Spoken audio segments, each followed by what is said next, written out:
It's time to chill out and get ready for a mediocre Q&A live stream. If you're old enough, grab yourself your favorite adult beverage, and if you're not, stick with apple juice. Put your feet up and relax. If you have any questions, feel free to ask them in the chat. And now let's cue up the intro music.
Hey everybody, how you guys doing this evening? Hopefully you're doing well. As usual, got a big old list of stuff I want to talk about, and then I definitely want to get to your guys' questions in the chat. For some reason my camera looks weird. I don't know why. I think someone bumped my camera. It looks like my shelf in the background's crooked or something, but whatever. It is what it is. So hopefully any of you guys that are affected by the fires going on in Southern California are safe. They're nowhere near me. Some people have asked. The closest fire, I think, is a good 50, 60 miles away from me, so it's nowhere near me. But plus, I'm in an area where it wouldn't be a problem, but hopefully everybody else is doing good and safe, because it's definitely kind of scary right now. They're talking about evacuations and mass power outages and all kinds of crazy stuff. So anyways, I wish you guys the best. I want to start off by talking about an interesting meeting that I had today. So I was able and fortunate enough to be able to go ahead and meet with a manufacturer's rep. I posted on social media. It was for an exhaust fan. It was actually for the exhaust fan that I had to replace on an emergency Saturday overtime call. I made a video about it. I had to go back out and verify airflow. So we had the manufacturer come out and do some airflow calculations with me. And it was really interesting, and I was thinking about it after we left the meeting and got to talk with them about, when we're lucky enough to have those kind of meetings. And, granted, it was a service technician from the manufacturer, but it was really cool to be able to get some insight from the manufacturing side or from the service side from that company, okay? And it was a really cool meeting, and I just kind of wanted to remind you guys, that's the kind of stuff that I thrive on when I get to meet with someone and pick their brain and ask them hey, how does this work? Or how do I deal with, this situation? And it's just kind of a cool meeting, and you get to walk away learning something, So try to take those moments that you get to meet with people like that and, remember what's going on and ask the questions that you want to ask. So I had this meeting scheduled for a while, so I had a few questions that I wanted to ask, and I had some theories about that particular exhaust fan. And my suspicions were confirmed. If you guys know which video I'm talking about, it was a captive air, utility style hood. And I don't know if I mentioned it in the video or not, but we've been having airflow problems at that particular restaurant since day one.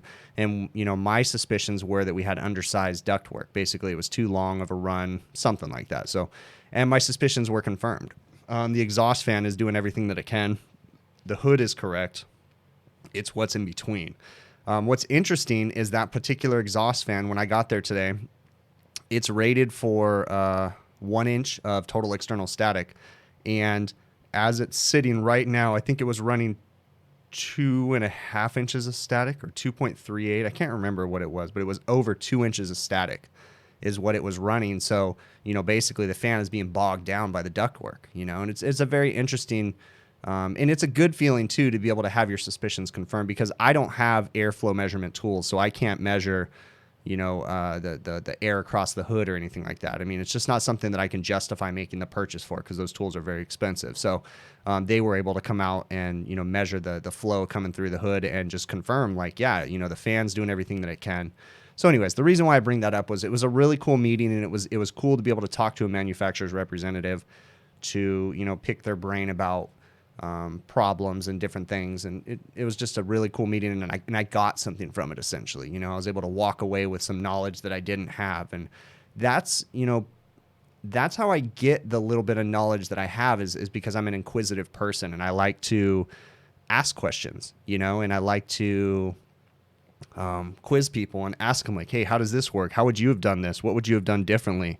You know, I'm totally open to criticism. And I say that all the time in my videos and in the recaps and different things like that. I'm always looking to improve my troubleshooting skills. So, you know, and it just so happened that this particular person that was there happens to watch my videos. So it was really interesting to be able to converse with him on that level. And he knew, you know, coming to the site, he was like, oh, this is where you made this video. You know, anyway, so it was just kind of a cool little thing, and it was just a cool meeting that I got to have. So, you know, whenever you guys get the opportunity to meet with manufacturers, whether it be through technical training, a site visit like I did, or, you know, just meeting someone at a supply house, you know, as long as they don't have a problem with it, quiz them, ask them, you know, hey, how do you guys do this? You know, pick their brain. Even if it's a factory service technician, same thing, pick their service brain. How do you deal with this issue? You know, because it was pretty cool to be able to kind of confirm my suspicions and different things. So do me a favor, and the questions that you guys have, please put them in caps lock. It really helps us. The next thing I'm going to cover is actually going to address the questions. So I have an app that is running on my computer right now that saves the chat. Okay. And because I've been realizing that there's a lot of questions that go unanswered in the chat. And I definitely want to try to get to your guys' questions, because you guys are taking your time to come to these streams. You know, so I want to try to get to them, but there's so many. So it kind of blew my mind when I realized that there was over 1,500 chat messages in the last live stream. So, you know, it's crazy. So I know there's stuff I'm not getting to. So do your best to put your questions in caps lock. Okay. It really helps us to see them, and understand too that I do go through the chat after the stream is over to try to see what I missed. And because there's a whole conversation going on in the chat that I don't even see half the time. So I try to go through it and see what was going on, and then go through the questions and kind of field them. If I see something, you know, good questions. So I do have a little list of questions, but when it comes to that, you know, I can't always answer every single question. There's certain things that, you know, I just can't get to. Same thing goes with emails and different stuff like that too. As I was going through, I've been kind of making it a habit to Monday afternoon, I try to take off work early, and I get home and I go through all the comments and emails and Facebook comments that I've gotten since the last 2 videos, and try to address them Monday afternoons if I, you know, time permitting, if I can. And, you know, there's even some people in there saying, hey man, how come you're not answering my question? Or in the chat from last week, there was someone saying, hey, you're not answering my question. It's not that I'm ignoring anybody. Okay. I'm not going to try to ignore you guys purposely, but I'll usually let you know if it's a question that I don't want to answer, but you don't hesitate to post your question again. If I miss it, post it again and make sure you put it in caps lock. That's really going to help us to get to it. Okay. So, and I try to get to your guys' questions. There's a lot of emails and different things that come through. And that's something too that I'm having to struggle with when it comes to this streaming and these videos, because there's, you know, I definitely want to answer your guys' stuff, but I find myself consumed with my phone, you know, and I got to pay attention to my family too. So it's just that battle of trying to find the happy medium between the two, because I thrive on helping people and answering people's questions, but at the same time, I got to, spend time with the family and all that good stuff. You guys get that. So anyway, so try to put your questions in caps lock. I see a question right here, Indiana Diesel. You said, do I work for myself or a company? So I work for myself in a sense, okay? My dad and I run the company together. He used to work many years ago. He hasn't worked for probably a good 10 years. He works in the office now. So now him and I, run everything together. So yes, I own my own company. So that does probably explain. I know a lot of people ask me, how do I spend so much time? How do I do this? How do I do that? Partially because I'm the owner, but partially because that's how we service things. I mean, we try to spend as much time as possible to make sure that we're taking care of the customer, looking at the big picture. This whole big picture diagnosis thing isn't just what I say in the videos. I truly mean it. I like to look at the big picture. I ask my own employees to do the same thing. Hey, look at the big picture, diagnose that way, that kind of stuff too. So we try to make sure that we're solving the problem. There's a lot of service companies in my area, and there's got to be something, you got to do something different to make yourself stand out from the crowd, right? I need to be able to charge the amount of money that I charge as a service company, but at the same time, I need to be able to justify that cost. So, I've probably been accused of being a little too expensive sometimes, but I'm definitely not the cheapest, but I'm not the most expensive. But I try to give the customer the best value. I try to be humble with the customer and let them know that I don't know everything, but I'm going to do my best to figure things out and try to solve their problems. So, all right. Let me see. Let me see what we got going on. Okay, I got stuff in the chat. I definitely want to go to some questions here. Definitely if you guys have any questions, you can send me emails. Ernesto, you're definitely welcome to send me an email. I can talk to you a little bit more about that. Okay, so all right. Let me go through here. Oh, another announcement that I made, if you follow any of my social medias, I am somewhat active. I'm very active on Facebook. I'm somewhat active on Instagram, but I did announce this on Instagram, and I did kind of some questions, and I got a lot of responses. But I was just kind of curious because I needed to order some new work pants, okay? And I see that question all the time. Who wears what work pants? So I decided to go ahead and I'm going to order a bunch of different pairs of work pants, and I'm just going to make a quick little video about it. Nothing too crazy. I'm not a review channel, but I thought I'd just do this because this question happens a lot. So, and I don't think this is going to be, when I do make a video about it, I don't think it's not going to be one of my 2 videos a week. It's going to be like a bonus video, because I want to always make sure as best as possible that I try to provide 2 service videos a week. And if I have any other topics I want to talk about, such as the video on the types of pants and different things, the review video or whatever, I'll make sure that it's a bonus video, okay?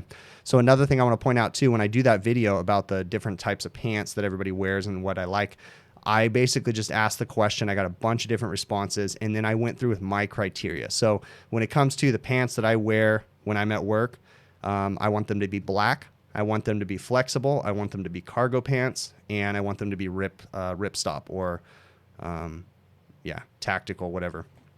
So I kind of went through the whole list, and I think I have a list right here. So the pants so far that I'm going to order is Dickies tactical pants, which is what I wear right now. 511 tactical pants, Wrangler Riggs Ranger pants, Duluth Firehose cargo pants, the Duluth Flexpedition cargo pants. I already ordered all of those. And just so that you guys know too, with this video that I'm going to make, I'm purchasing all those. I'm not taking any free pants from anybody, because that way I can give you guys an unbiased review on what it is that I like about those pants and what I don't like. So those are some of the more popular ones that I saw people questioning about. I did look at some of the more expensive ones, like and I've actually tried them before, like the Atlas 46 cargo pants. Those things are like over $100 for the pair of pants. I've bought them, and I actually returned them because they were really weird. But I didn't buy any of those super expensive, crazy ones. I wanted to buy just pants that everybody can afford, so that way they can kind of get a better idea what they like. So anyways, that's going to happen too. So that'll take some time, so I'll work on that. All right. Let me see what's going on in here, chat. See what I'm missing here. Okay, good question. Dhard01. So why do some motors need motor starters instead of just simple contactors? Okay, when it comes to three-phase motors, they typically don't have overloads built into them for the most part. Single-phase motors sometimes will have an overload built into them. When it comes to three-phase, oftentimes we will add an auxiliary motor starter on the outside of the unit. The motor starter consists of a contactor and some type of overload that's built into the contactor that shuts down the motor on a high amp situation. Okay, you'll typically see it on three-phase. So a motor starter is a advanced way to protect the motor in a three-phase situation. You will see motor starters on all kinds of three-phase motors. Every once in a while, you'll see them on single-phase. It's not very often. Oftentimes, on most of the single-phase motors, they'll have overloads or thermal overloads built into the motor. So that's why you'll see them. If you have a three-phase motor, for the most part, it should have a motor protector on it. I have seen like three-phase condenser fan motors that don't have motor protectors, but they should, in theory, to make sure that that the motor's protected. Okay, the whole point of the motor starter or motor protector is to make sure that it shuts down the motor if it ever ran into an overamp situation. So hopefully that answers your question there. Let's see. You, Ernesto, you said you feel like I have more 404. I will say that I can go ahead and call it now and say that I'm sure that I'm going to get some sort of cancer from refrigerant at some point. Not something I want to wish on anybody, but I'm sure that I'm going to get that.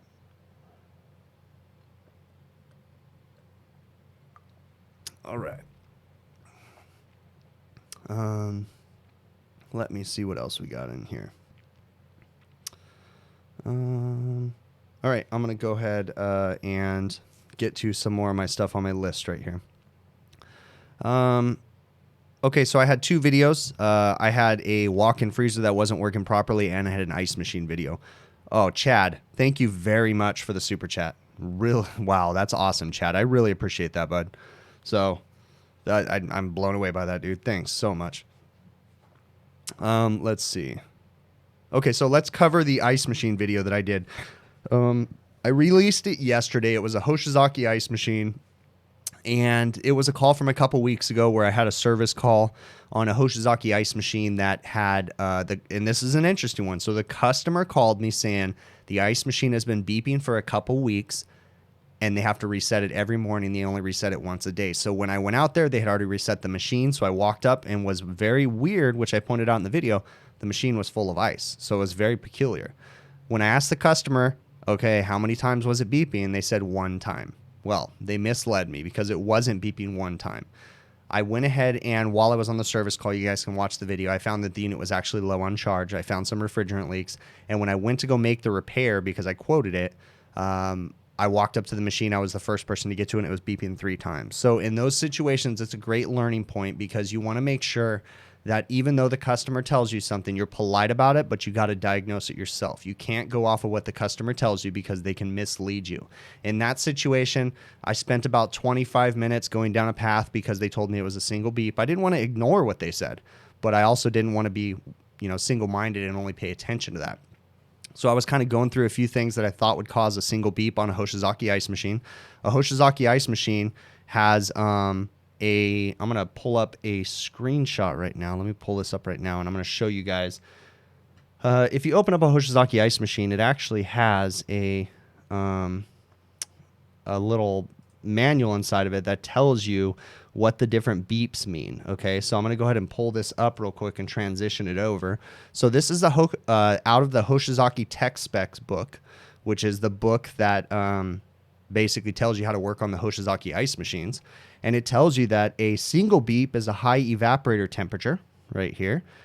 2 beep is a 2 consecutive harvest cycles that are more than 20 minutes. And a 3 beep, which is what my machine was actually doing, was 2 consecutive maximum freeze cycles. Now I'm going to go ahead and turn the screen share off. And let's go ahead and turn the webcam back on and transition that back over. So on that particular machine, I ended up finding that it was a 3 beep safety, which was a long freeze cycle, which was because the system was low on charge. And it was low on charge because the hot gas valve and the liquid line solenoid valve were leaking refrigerant. So ended up repairing those. It's best to, take your time and diagnose properly. Again, don't just listen to what the customer says. You have to listen to it, but don't be single-minded and just go in there assuming that their, word is gold. Got to go through it for yourself. So you guys saw my troubleshooting through that. I was looking at what they were saying, but then I kind of like questioned, hey, wait a minute, this doesn't make sense. I was giving you guys my logic on that, and diagnosed it and went through. So I had a lot of questions on that. One thing I will do right now is go ahead and post a link to the that troubleshooting manual right now in the chat. That is the Hoshizaki Tech Specs book that I just posted inside there. Also in the show notes of this video, one of the first things that's posted in the show notes is that link. So you guys can also go to this after the fact if you don't want to click on it now, and download that manual. So that is the Hoshizaki 404A refrigerant manual, and it covers all the different machines. That basically is the Bible for working on a Hoshizaki ice machine. It tells you sequence of operation and everything. Things like that, if you guys are interested in working on ice machines or you do work on them, download every single manual you guys can get. Even if you don't work on that ice machine right now, have it in your phone, okay? Also, one of the questions I get a lot in emails and different things like that is, hey, where did you get that book? Where did you get this? All you guys got to do is look. Just ask them, Google the manufacturer's name, Hoshizaki Troubleshooting, and what it's going to do is it's going to take you to their website, and you can download that book. Same thing with Manitowoc ice machines, Isomatic ice machines, Vode ice machines, Fullet ice machines. I could keep going on and on. Scotsman, all the different ones. Everybody pretty much has all that information available on their website. You guys can download it. It really, really helps you to troubleshoot stuff, okay? Let's see. Let's see what I'm missing in the chat here.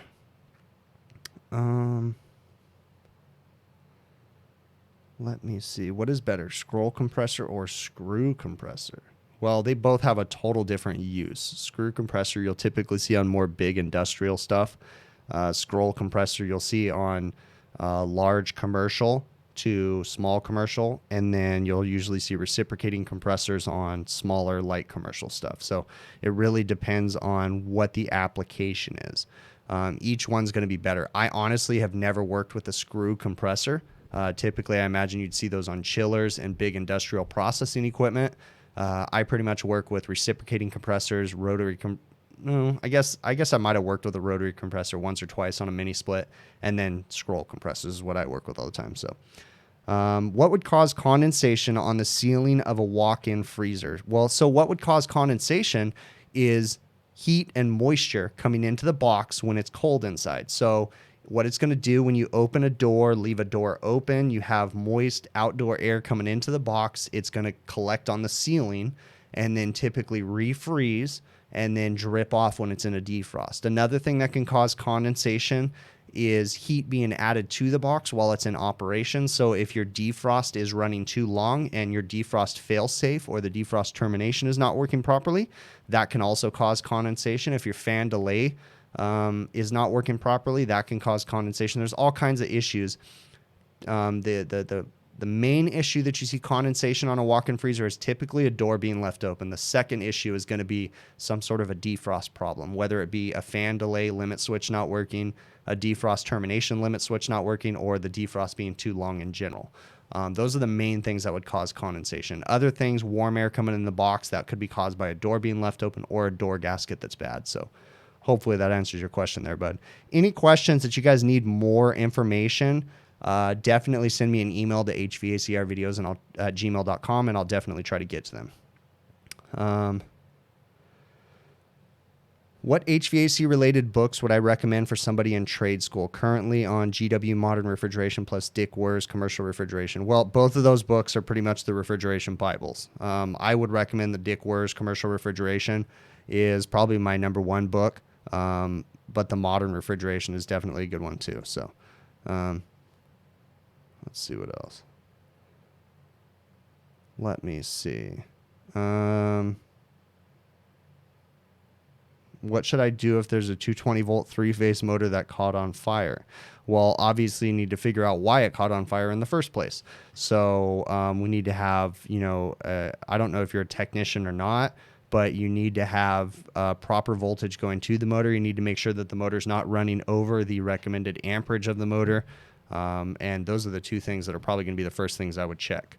So Mr. Ice, can I replace just a relay on a KE2 controller? I have never replaced just a relay. I believe that circuit board on the key to therm temp controllers are sealed, so the manufacturer would probably recommend that you go ahead and replace the entire controller.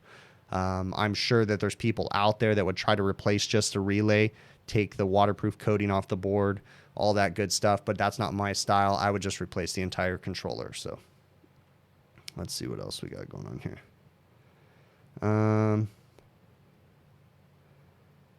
Let's see. How can a slightly low charge on an ice machine go on 60-minute freeze cycles? So, Ralph, it just depends. Okay, so I don't know if you're referring to my video or if you're referring to your own ice machine, but in my video, I was extremely low on charge because I believe I needed 10 pounds of gas, and I think I only recovered 5.5 pounds or something like that, something close to that. So I was extremely low on charge. Now, if you're working on a self-contained ice machine, I mean, the time that the refrigerant charge is really going to matter on an ice machine. Hey, Joe, thank you very much, man. I really appreciate that super chat. For those of you guys that have taken the time and taken your hard-earned money and given me a super chat, thank you very much. I really appreciate it. It's not expected from anybody. Don't feel obligated at all, but I do really appreciate it, okay? That's not why I do these, but it is an added bonus for me, so thank you. So on an ice machine, the biggest time that the charge is really going to matter is in a harvest, okay? In a harvest, we need all the refrigerant that the system has for the machine to work properly, because most of the time the ice machines use a hot gas defrost, and when that happens, we need extra refrigerant in the system. So that's when head pressure control valves really come into play. If you have a remote ice machine, it's pretty much always going to have a head pressure control valve, and oftentimes they'll throw a fan cycle control on there too, because we need that extra refrigerant and that extra heat to help remove the ice from the evaporator. So ice machines are extremely critically charged, and it's very important that the refrigerant charge be absolutely correct, okay? So why do suction transducers go bad prematurely? You had to replace one that was 2 months old. That's a good question, Anthony. It really depends on what was wrong with it. I don't know. I can't speak on why exactly your suction pressure transducer went bad. Is it possible that something, I would imagine, again, I'm going to step out on a limb here and say a lot of times refrigeration parts and components go bad because of improper installation or improper refrigeration practices during installation. People not making sure that they're doing things correctly, putting liquid dryers, when as much as possible, purging or brazing with nitrogen flowing through the system. Pressure transducers, I imagine, can be very sensitive to contaminants that are in the system. So I think it's really important that we make sure that we're following as many proper refrigeration practices as possible when we're starting up or installing a system. I'm going to be the first one to say that I don't follow all the proper refrigeration practices all the time. I get called out quite often on, why didn't you wrap that expansion valve before you brazed it in? How come you weren't brazing with nitrogen? I'm not perfect, okay? So, but yeah, as far as your situation, I don't know why your pressure transducer failed. I don't see a lot of pressure transducers failing. I have installed a lot of systems with pressure transducers, and I can't say that I've had any problems with them yet. So that's just me. How do you know whether to repair or replace your HVAC system? Crazy Floridian. So first off, I would say you need to make sure that you have a good mechanical contractor that is giving you an honest opinion. Now, I know Florida is a big state. I will say that I do know a contractor that is a very good contractor. One of my mentors that I look up to, his name is Brian Orr, and he runs a service company in Florida. He's in the Orlando area, so I don't know if that's anywhere near you, Crazy Floridian. But his name is Brian Orr, and his company is Kalos, K-A-L-O-S. I would highly suggest you look up Brian. If he is he might service, I don't know what parts of Florida he services. Again, I know Florida is a huge state, but definitely look up Kalos. They're a great service company, and like I said, Brian, one of the owners of Kalos, is a mentor that I look up to. So I would definitely suggest you look into his service company and have them come give you a proper diagnosis on your system. So, all right, let's see what else we got.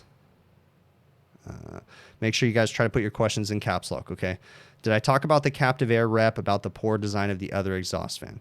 So, Scott, I'm not going to throw anybody under the bus, but we did discuss some issues with how difficult it was, and there was some solutions given to me that I could have tried. Okay, again, I don't want to be throwing anybody under the bus, but I did stress some of the issues that I had and concerns that I had with that particular exhaust fan, and yes, I did make sure that they were known. So. Yeah, I'm going to leave it at that. All right. Let's see what else. So HVAC kid, do I have my C20 and C39? So I have a C20 and C38 license. So I don't have a C39. All right. Let's see what else here. Yeah, I don't know Crazy Floridian if he services your area or not, but I definitely give Kalos a call. They may even know a reputable contractor. If they don't service your area, I'm sure they can give you a recommendation on a good contractor in your area. So Brian, like I said, he's one of my mentors, so I definitely look him up. So does a larger HVAC system offer better performance? Crazy Floridian. Not necessarily. So a properly designed air conditioning system is going to address cooling at the same time as addressing the latent load or the humidity. Okay, that's the easiest way to look at it. So, but we also need to address your infiltration, the amount of heat coming into your building. There's some things that we can do, some tests and some calculations that we can do to make sure that your system is sized properly. Oversizing an HVAC system is just as bad as not having an HVAC system at all, essentially, okay? So in Florida, you guys have high humidity. So if you oversize your air conditioning system, potentially you could have mold issues because you're not going to remove the humidity from your building, and you guys already have enough humidity outside. An air conditioning system that's oversized is actually going to add humidity to the building. So it's going to make it worse and muggy inside there. So you need to make sure that you have a quality company sizing your equipment. That's, I'd say the number one thing is to make sure that your equipment is sized properly. You need to do proper what we call load calculations on your residence to make sure that it's sized properly. Oftentimes, once they do a load calculation, they can address all kinds of issues, and make sure that you're upfront with the contractor, whoever you choose, in the beginning, and let them know, hey, this is a hot spot in my building. I never get airflow in here, and address those issues too. So, all right. When am I coming to the Bay Area to visit? Ernesto. I don't know, man. You know, my father-in-law lives up in Sacramento, but it's been a while since I've been up there. So I'll let you know, though, if I'm ever up in the area. I'll definitely hit you up. So, that's a great point, Ernesto. So any of you guys that are local to Southern California, I do get people asking me all the time. I am going to be at the iHacky Trade Show. The iHacky Trade Show is a just one of our HVAC conventions or whatever we have every year in Pasadena, California. I have a date right here somewhere on my list of things to talk about. I don't know where it is, though. It is, for whatever reason, the date for November 20th. I'm going to be at the iHacky Trade Show. For the most part, I plan on taking the day off from work, so I am going to be at the event. I'll be walking around. It's not a very big trade show. It's just a small little convention that we have. So anybody that's local here to Southern California, if you see me, stop me, say hello, say hi. I'll be there. I plan on being there for most of the day, but I don't know if I'm going to be there super late. I believe it goes till like 7 p.m. I'll probably duck out around 4 or something like that. There's a bunch of training classes and different things. So anybody that's going to be, make sure you stop and say hello to me. So let's see what else we got. What do I use to detect leaks on R290 systems? That's Anthony Lovato. So I use a combustible gas leak detector made by Detect. It's called the Infocon GasMate. Infocon Detect, same thing. So that's the leak detector that I use for R290. Essentially, it can detect natural gas too. So it's just a combustible gas leak detector. So HVAC rookie, say hey to me, bud. Send me an email. Let me know approximately what time you're going to be there, and I'll try to figure out, make sure if I'm going to be there or something like that. So is an orifice valve and an expansion valve the same things? Adam Brecker. Honestly, I don't know what an orifice valve is, bud. Give me some more context. Send me an email, hvacrvideos@gmail.com. Send me some pictures, because there's a capillary tube, which is an orifice. There's a piston, which is not a valve, but I guess someone might call it an orifice valve. I don't know, though. That's a kind of a vague question, so I need some more context there. Should you tell your boss to go pound sand? Tired of his dumbass. Evan6684. That's hard to say, bud. You got to do what's best for you and your family. Now, keep in mind, the grass is not always greener on the other side, so I don't know what your circumstances are. But, yeah, I mean, you got to do what's best for you, bud. So, what camera do I use for my videos? Crazy Floridian. I use my phone. It's a Galaxy S10 Plus. All right. How do I test an exhaust fan motor to see if it's on its last leg? So, Jenny, an exhaust fan motor, basically, we can test the amperage or the work that's being done by the motor, and the manufacturer rates the amperage of the motor. It's usually written on the motor, so we can use a special meter, electrical meter or clamp meter, and we can test the run load amps of the motor to see how it's operating. We can also test the voltage coming in, and you can also do some audible tests to listen to the bearings in the motor. Make sure that it's not overheating and make sure that everything's working properly. So there's all kinds of tests that we can do as technicians to make sure that motors are working properly. What is the best way to test an ECM motor? So Jesse Torres, what I would suggest you do is lean on the manufacturer and talk to the manufacturer and see what they recommend and how they want you to test the ECM motors. So they do make some testers, but essentially they're there to test the ECM motor to see if it's the module that's failed or if it's the motor that's failed. But for the most part, you're going to test an ECM motor by taking an amperage reading and by testing proper voltage going in and make sure that it's performing correctly. But you always want to lean on the manufacturer of the equipment to see what they recommend to do, preventative maintenance tests and different things on it. So, recommendations on in-demand specialties for a rookie to focus on. Okay, so Ben, first off, you have to know the fundamentals, dude. The fundamentals are what the backbone of this industry. You have to understand refrigeration diagram. You have to understand how refrigerant flows. If I would have anything, it just depends on what you want to get into. Okay. There's different sectors. I work in the restaurant refrigeration sector. So I work in light commercial refrigeration. My air conditioning units aren't any bigger than 35 tons. My refrigeration units aren't any bigger than 5 horsepower. Exhaust fans, ice machines aren't any bigger than 2,000-pound ice machines. And that's about it. So, but if you want to get heavier industrial, it just really depends on where you want to go and what kind of niche you want to work in. One of the more popular things in our industry right now is VAV or VRF systems, or not VAV, VRF systems is what I should say. So variable refrigerant flow systems. Those are very popular right now, and they definitely do require some new skills to be able to understand lots of electronics in them, lots of circuit boards, lots of computer usage. Those are definitely a new emerging technology that's kind of getting really popular. I'm not seeing any VRF stuff in the restaurant side, mainly ice machine work. So, why do I say I may get cancer from 404A? So refrigerants all pretty much cause cancers. So, they all pretty much have bad components in them that aren't good for your body. And I joke when I say that we breathe and work around refrigerants too much. So I joke and say that I'm going to end up getting cancer from one of them. But it's more of I'm just kind of poking fun at the fact that it just seems that there's more cancers being, brought to our attention every single day. I'm not trying to make light on any situation of anybody that's going through cancer. That's a horrible, horrible thing. But I definitely think that we work in a dangerous environment and we need to follow proper safety practices to make sure that we are protecting ourselves. So make sure that we have leaking systems. We're not breathing in that refrigerant. Make sure that we brazing on systems. We're not breathing in those products of combustion from when we're brazing. Things like that. Okay. Just got to be careful and cover our ass. Make sure when we're working in residential attics that the systems, the building doesn't have asbestos in it. Different things like that to make sure that, because we do come into hazardous materials when we are working. So we need to watch and be careful to protect our bodies and protect ourselves. So let's see what else. HVAC Kid, why isn't 507 more popular? That's a really good question. And I honestly bet you it comes down to manufacturers and who had better lobbyists, to be honest with you.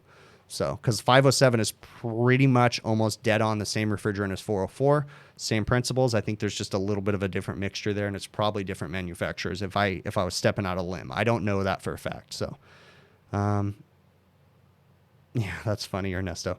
Okay, so what I'm going to do right now is I'm going to play a little video clip that I prepared for you guys. This is a video, and I'm going to try to get this right today, of an a deli case. This is an older deli case that we don't run across this kind of stuff very much anymore. So I do service a building that has this particular gravity-fed deli case.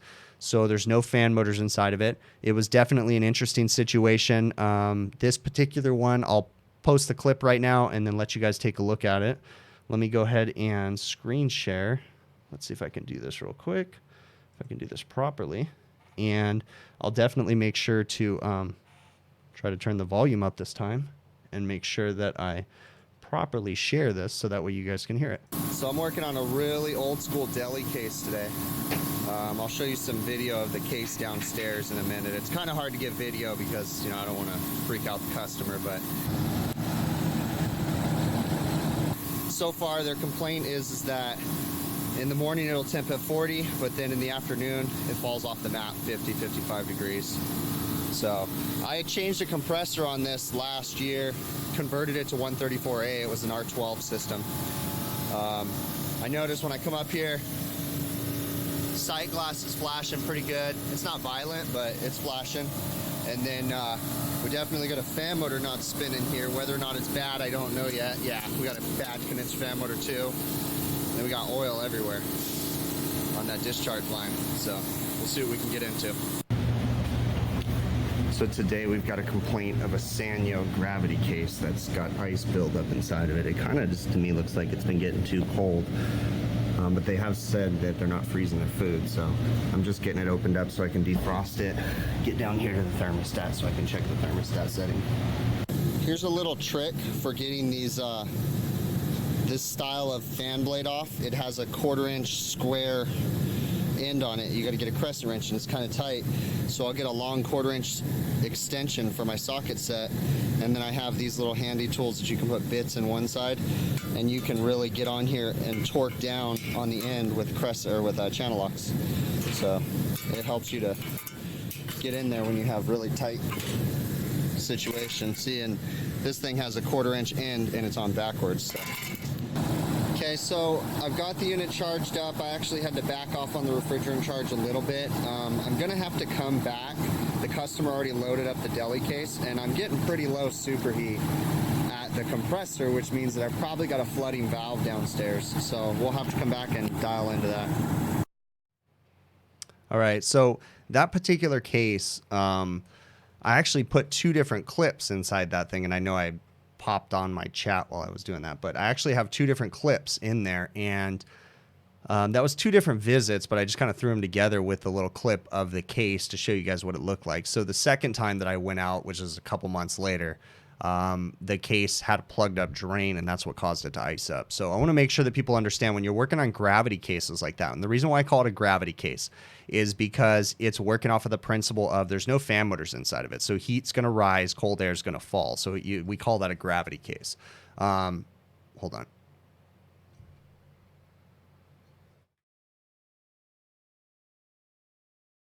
There you go. So we call that a gravity case, and it basically uses oh man, wow, that really sucked.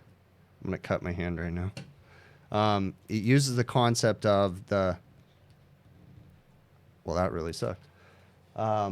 Uses the concept that refrigerant the cold air falls basically. Okay, so the hot air is going to rise, and in that situation, the first call was a refrigerant leak. I ended up topping off the charge, found a leak, and repaired it. It was up on the roof at that vibration absorber.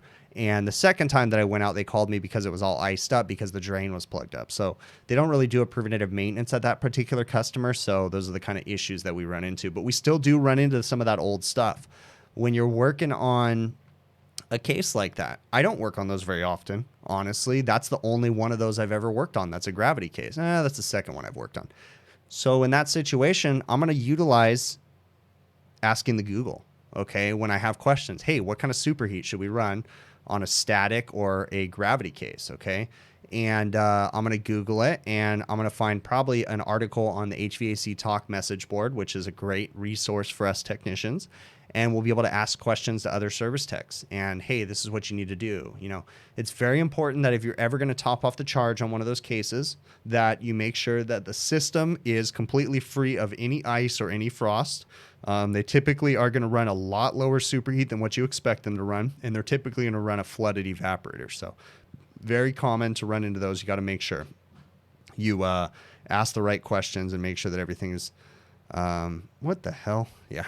Thanks for removing that comment there, Adam. Yeah. So let's see what else we got going on here. What am I missing inside the chat? I want to make sure. So how do I go about recording at a customer's location? Do I talk to them about it first? Okay, so here's the deal. Number one, make sure that if you're going to record at a customer's location that you don't bill them for any extra time that it might take you to do any videoing while you're on site. Number two, always want to ask the customer for permission. Want to make sure that they're okay with it. If they aren't, you need to follow their rules. I mean, you can't record it in a situation where a customer doesn't want you to. So you just got to ask people up front, make sure they're good with it. And if they are, then go to town. So let's see what else. Oh, load calculation apps, please. The only load calculation app that I know of for residential would be RightSoft. And I'll use a refrigeration load calculation. I think I mentioned it before. I use an app called Rustbox where I use different ones like that.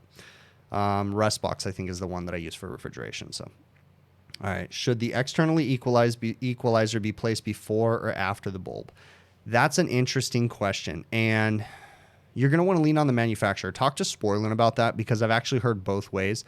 I've heard people say it's not a big deal, but then I've also heard Sporlan say that if you have these particular problems, you should definitely make sure that it's either before or after. So lean on Sporlan and they'll definitely have that information for you. That's a hard one. So what are my thoughts on ultrasonic leak detectors? You got the AccuTrack and it's been great. If you like it, Jesse, I think it's great. One of my good friends who makes YouTube videos, his channel is called HVACR Survival, and his name is Rick, and he uses a ultrasonic and he loves it. So I've never used an ultrasonic before. So, you know, to each their own. So, all right. Yeah, phosgene is always great for brain cells. Definitely. Phosgene, for those of you that don't know, is a product of chlorine refrigerants that contain chlorine. And when they hit a flame, it creates phosgene gas. A lot of people think that it's same concept, but you can also get some weird gases that come out of normal refrigerants that don't contain chlorine. But a lot of people call it phosgene for the same thing. But yeah, it's not good. I've had lots of stories with phosgene. It's not, it's not fun to mess with. So not good for your health either. I definitely want to get to some of these questions. So, okay, great question from the last chat. Corey Sayer had asked me if on an LAC valve, let me pull one out. This is an LAC valve. It is a head pressure control valve, HPC valve, HPR valve, all kinds of different things. But this is an LAC style valve. And he asked me, this is a cutaway that I did on an LAC valve. He asked me in the last chat if when the bulb loses its pressure, so there is a little element right here, and if it loses its pressure, he says, does the valve fail closed or fail open? So this particular valve, if the sensing bulb loses its pressure, okay, then the valve is going to fail into the normal operation, which is a non-bypass mode. The only time that this valve will bypass is if the bulb pressure exceeds the refrigerant pressure, the discharge pressure in the system. So this particular valve, on the back of it, I don't know if you guys can read that or not. No, I don't think my camera is going to focus, but it says 240 PSI. So this particular valve, I can tell you, is for a Manitowoc ice machine because it's a 240 PSI valve. And it bypasses or starts to flood the condenser at 240 PSI to maintain a proper head pressure for proper cool vapor discharge or cool vapor defrost, essentially, okay? So if this bulb lost its pressure in the top of the bulb, then the valve would fail in the non-bypass mode and allow the refrigerant to come out of the condenser and go into the receiver directly. Okay, so that's how this valve functions, and hopefully that answers your question there, Corey.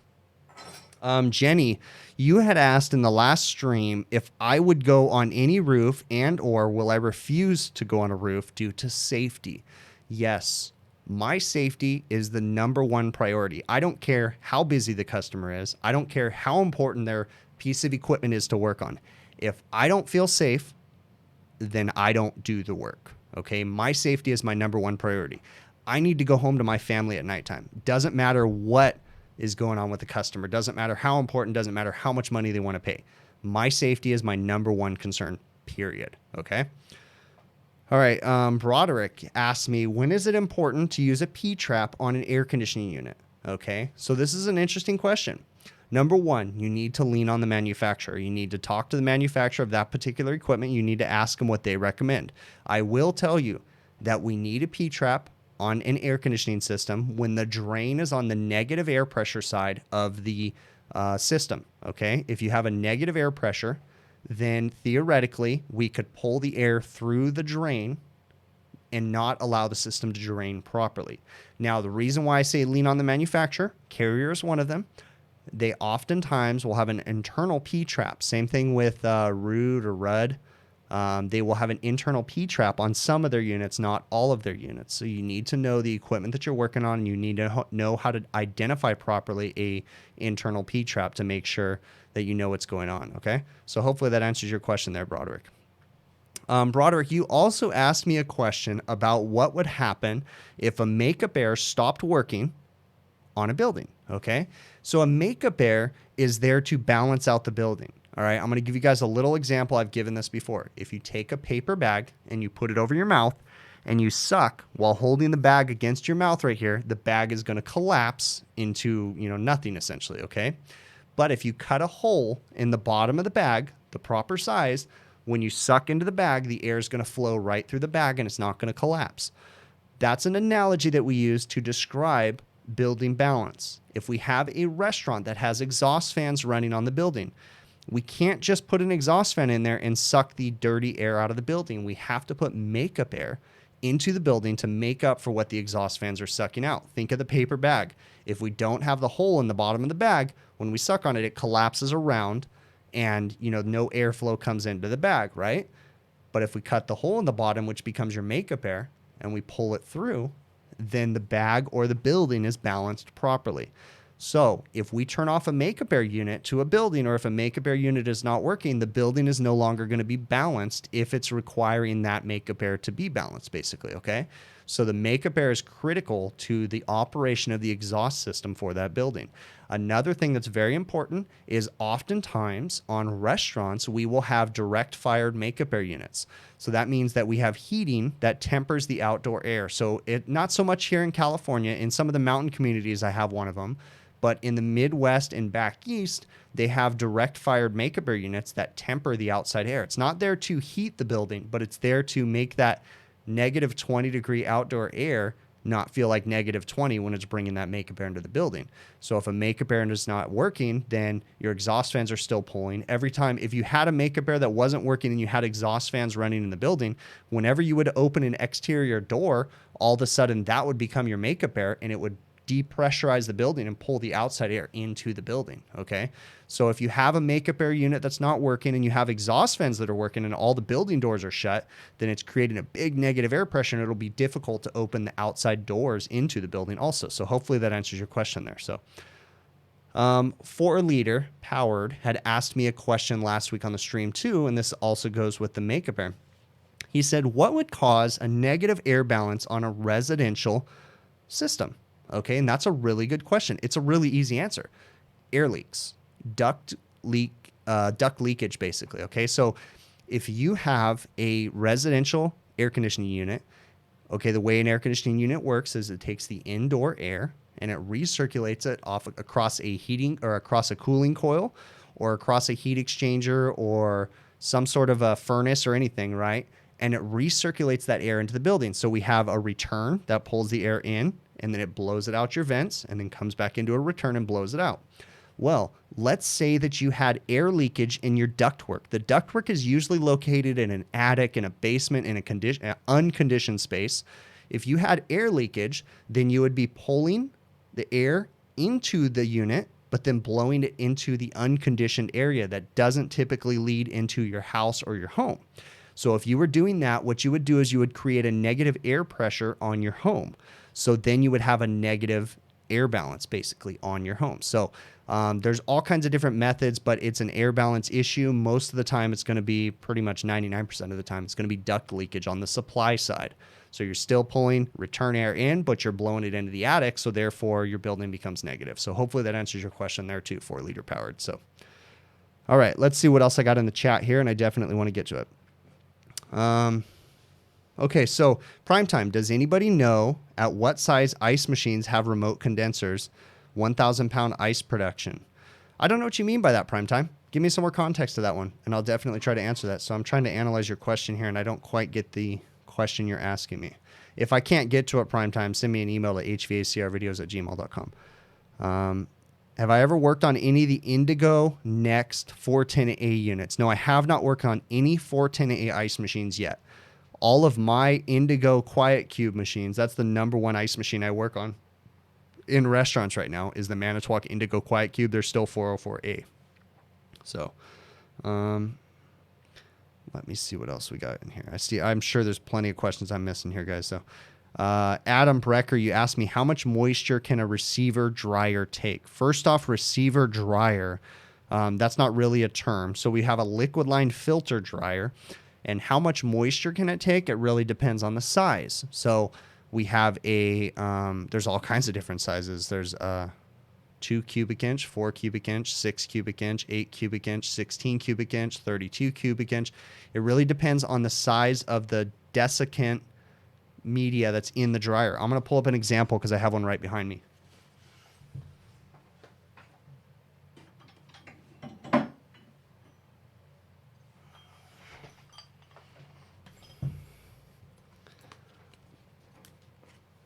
So this is a 16 cubic inch dryer, and this is the media that collects the moisture.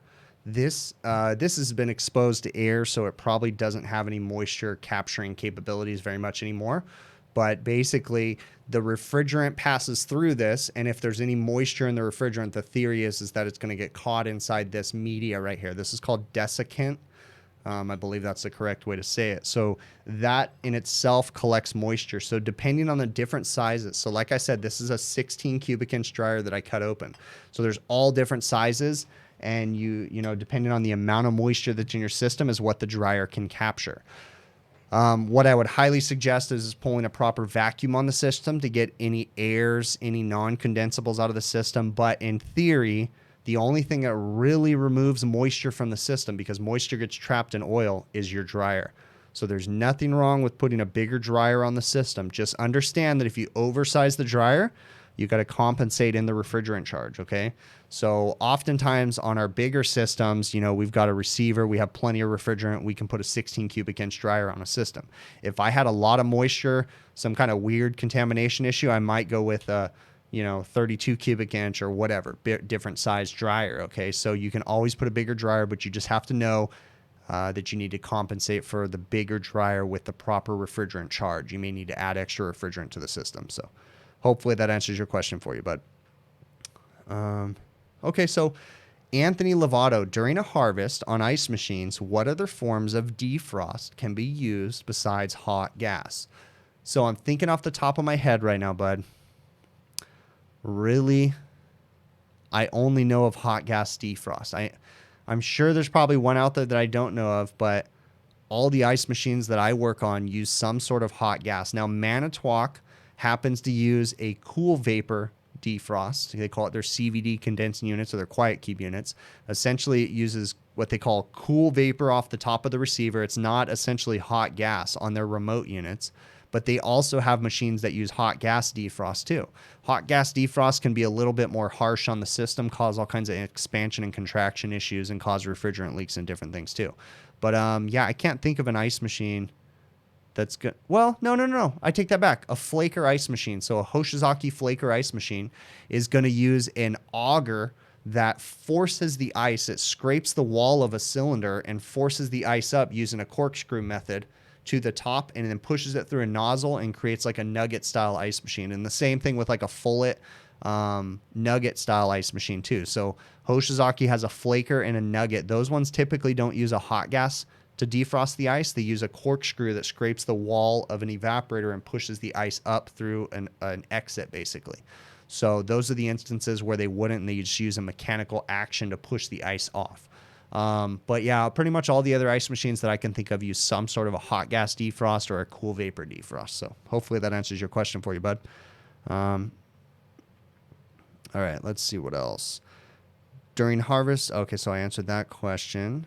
Where do I mount my thermometer probe when checking a constant cut-in controller? Really good question, Casey. So I'm going to mount my thermometer probe in the return airstream of the system. So I work on a lot of Delfield refrigerators that have constant cut-in mechanical controls. So I'm going to mount the thermometer, make sure it's a calibrated thermometer that's reading 32 degrees and distilled water that has ice in it. Okay. Once we do that, then we're going to put it in the return air stream, and we're going to check the return air, and we're going to check to see what the temperature, the constant cut-in temperature controller turns back on at. Okay. So remember, on a constant cut-in control, we have no control over when it turns back on. That is built into the control. The only thing we have control on is the differential, or when the compressor turns off. Okay, so as you go colder on a constant cut-in control, it's just going to change how cold the air or the evaporator gets before it turns the compressor off, but it's constantly going to cut back in at typically 39 to 41 degrees, okay?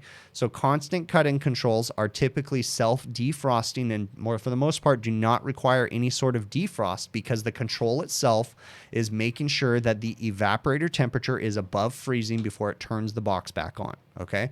Very important that if you ever take out a constant cut-in control and go to an air sensing control, that you add a defrost clock to the situation, okay?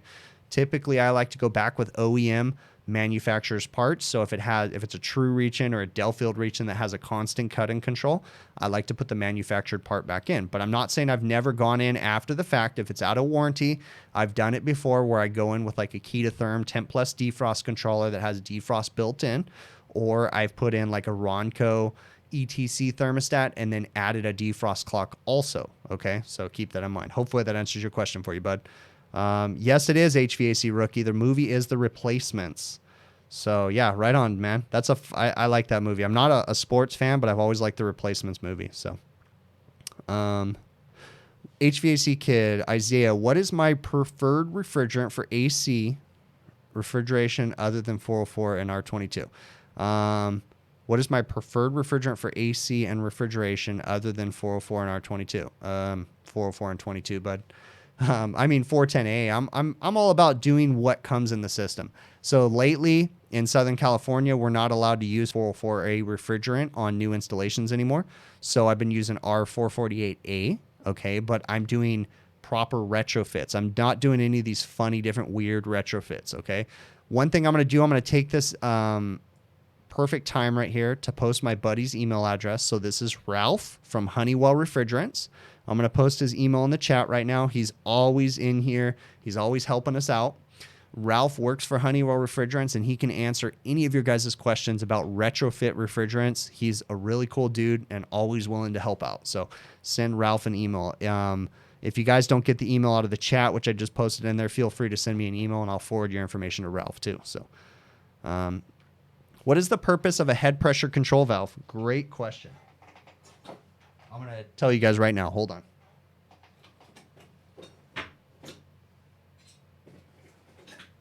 Okay, so we're going to break this down right now. The reason why we have a head pressure control valve is to maintain a pressure differential across the expansion valve. Okay, so I'm going to let me put this thing back together. I broke my cutaway right now. I'm going to fix it real quick. Okay, so what I have here is a thermostatically controlled expansion valve. Okay, this is a typical expansion valve that uses a sensing bulb. It senses the suction line temp, creates an opening force, opens and closes the valve. Okay, in a nutshell, there's a lot more to it, but that's the easiest way to say it. The way an expansion valve works, I'm going to break this valve down. Hopefully you guys can see it, and I'm going to show you a few things. So I have a pin right here. I'm going to pull this pin out. When I pull that pin out, what there is I'm going to pull this piece out right here. If I can do this without cutting myself. I'm going to break this valve down. So we have a power head for the valve. We also have, so I'm going to break this valve down like I said. This is the guts of the valve right here. Okay. In this valve is a very small orifice right here. The orifice of the valve is the tonnage of the valve. Okay. On the bottom of the valve, we have what I call a superheat spring and a needle that opens and closes. Okay, I'm going to go ahead and assemble this valve, and I'm going to show you guys how it works. So, for this valve to work properly, what we do is we feed liquid refrigerant into the liquid side or the high side of the system, we need to make sure that we have 100% liquid refrigerant going into this valve. Once we have 100% liquid refrigerant, that's the way the valve is meant to operate. It is not meant to operate with any vapor refrigerant. So this is the liquid side of the valve. We need 100% liquid, a solid column of liquid coming into the valve, and then it comes out the suction side. It meters the refrigerant. Essentially, the refrigerant boils off as it comes out here, and then the evaporator, absorbs the heat and pushes it back up to the system. So think about, okay, I'm going to give you guys an analogy, and I know hopefully this makes sense to you guys. If you have a sprinkler at your house, okay, when you apply more pressure to the house, the sprinkler shoots further. When you apply less pressure, the sprinkler doesn't shoot as far, right? This valve is meant to have a certain pressure coming into it at all times. When it doesn't have that pressure, it doesn't allow the refrigerant to go through the valve at the proper rate. We call that a pressure differential. So we need to have a proper pressure differential, a difference in pressure between the high side of the valve and the low side of the valve. Oftentimes, when we have a low ambient condition, our head pressure in the system will go down because our head pressure is dependent on the ambient air, right? So in most times, you guys would think, hey, lower head pressure equals more efficiency, but that's not always the case because our expansion valve needs to operate with a proper pressure differential across the valve so that way it can meter the refrigerant through it at a proper rate. So if we don't have that pressure differential, we have low ambient controls, and a head pressure control valve is one of the things we can add to the system. So a head pressure control valve right here is an LAC. This is the easiest one to understand. This is an LAC valve, and what it does is it essentially shuts off the flow coming out of the condenser and bypasses the refrigerant. It takes discharge gas, dumps it into the receiver. Hold on just a sec. Let me get my receiver.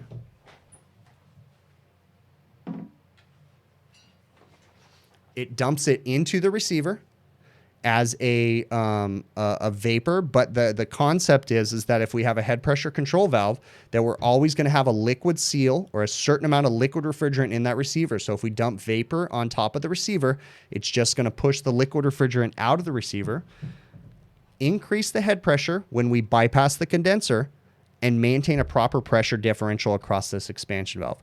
So the purpose of a head pressure control valve is to maintain the pressure differential across the expansion valve, plain and simple. Now, newer systems, we can lower the amount of head pressure that we need because on newer systems, we have electronic expansion valves. Now, I haven't cut this one apart yet, but this is an electronic expansion valve. It has a electronic controller, a circuit board that controls the valve. And it doesn't require as much of a pressure differential, okay? Because it is electronically controlled, it can operate with a much lower pressure differential. So we can typically run our head pressure control valves at a much lower pressure. So I'm going to give you an example. This is not an expansion valve, but this is the concept. This is a bigger valve. This is a discharge bypass valve, but it works off of the same concept as an expansion valve, okay? And I can open and close the valve with this controller, which the wire just came off of it, but we can open and close the valve. But this gives you a better understanding of what happens inside of an electronic expansion valve. Again, I know the camera's not focusing very well, but we have a needle that opens and closes and allows a certain amount of refrigerant. Now, again, this is not an expansion valve, but I use this because this is much bigger and we can understand the concept of how the electronic expansion valve works. Now, with this controller that I have here in my hands, this is Sporlan's SMA 12 controller. I can operate a stepper motor style expansion valve or a stepper motor style discharge valve like I have right now and make it open and close and test a electronic expansion valve, okay? So I'm affixing the wires inside this control right now to make it work properly. And hopefully I can get this to work for you guys. You're probably not going to be able to see it right now because this thing takes forever. But with this electronic controller, I can essentially test a expansion valve or, like I said, any stepper motor valve and make sure that it's opening and closing. This tester is called a Sporlan SMA 12. And essentially, you're probably not going to see this, but essentially, I can push this button. And again, it's going to be hard, but I am currently opening the valve right now. Yes, and I'm flipping you off at the same time, and then I can close the valve. Okay, so hopefully that answers your question and why we need a head pressure control valve, because we need that constant pressure differential to make the expansion valve work correctly. So hopefully I answered that for you, bud. Okay, Frank Bradley, should you not put your regular gauges on R290 systems? So your gauges in general, the compound gauge on your manifold gauge set is totally compatible with R290, but it's the hoses that are the problem. Currently in the United States, we have a charge restriction of 150 grams, 5.67 or 66 ounces of refrigerant. So anything longer than like a 6-inch hose, and you're going to be ruining the refrigerant charge in the system. So if you're going to be accessing an R290 system, I have a couple videos on R290 systems.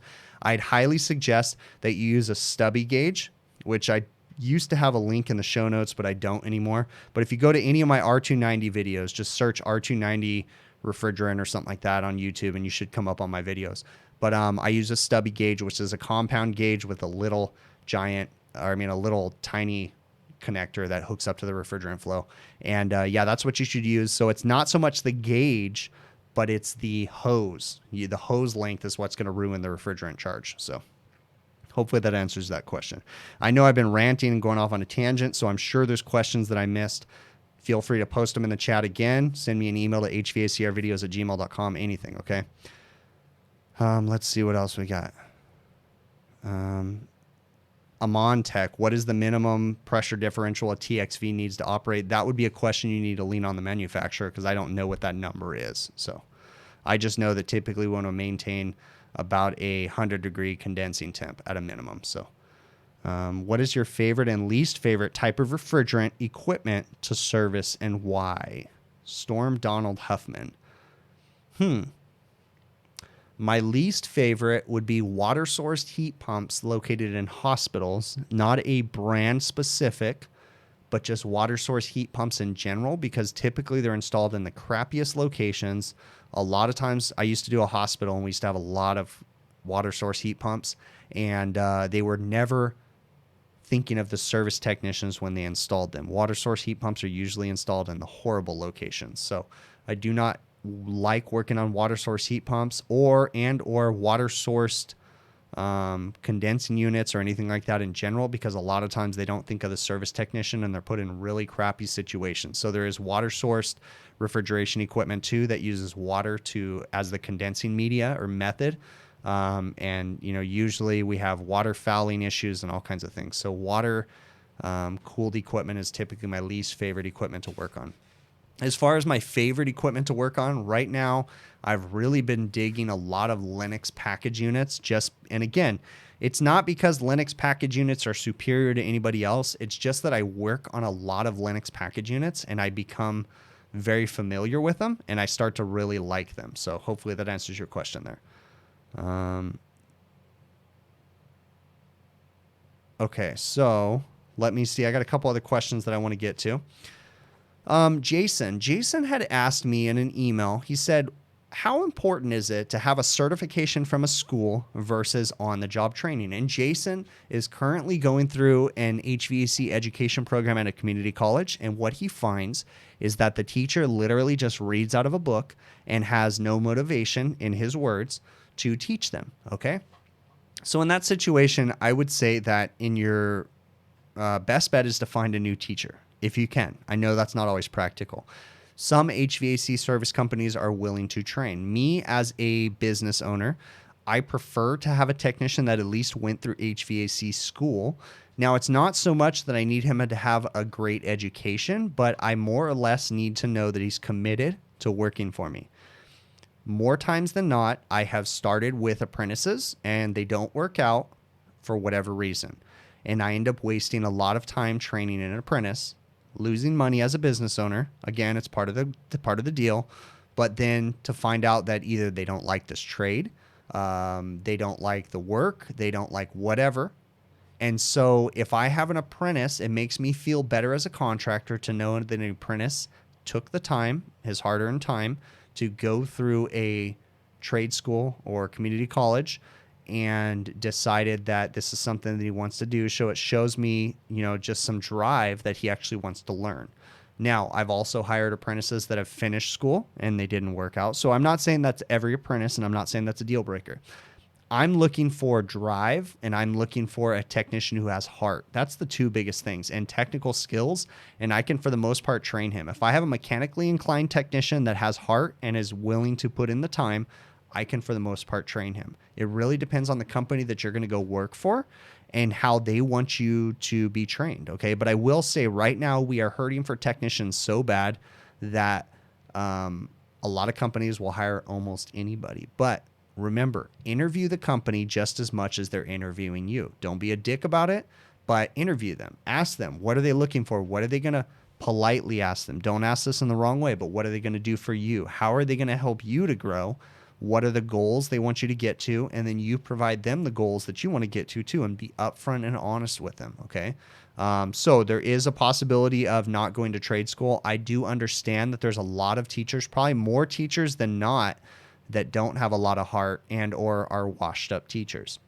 I'm not trying to say every teacher is like that, but unfortunately, our trade is full of a lot of teachers that do not have heart, do not care, and or could not make it as a service technician, so they fell back on teaching.